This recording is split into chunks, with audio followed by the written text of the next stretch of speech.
ধরেন আপনার কাছে কেউ কোনো বিষয়ে পরামর্শ চাইলো, আপনি তাকে খুব ভালো একটা পরামর্শ দিলেন। ধরেন ওই পরামর্শটা তার পছন্দ হইল না, তার মন মতো হইল না, ভালো লাগলো না আর কি।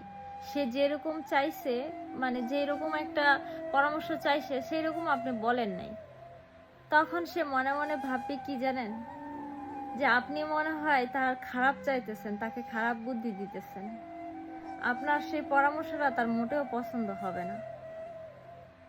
সে মনে মনে যেটা চিন্তা করে সেইটাই সে করে।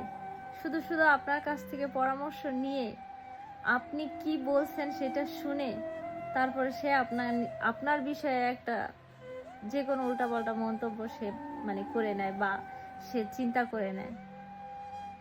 মানুষের মন এইরকমই, আপনি ভালো চাইলেও সে ভাববে যে আপনি তার খারাপ চাইতেছেন।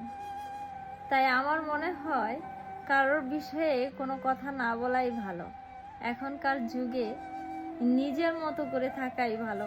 কারোর ভালো বা কারোর মন্দে কোনো বিষয়েই কোনো কথা বলা বা কোনো নাক গলানো উচিত নয়।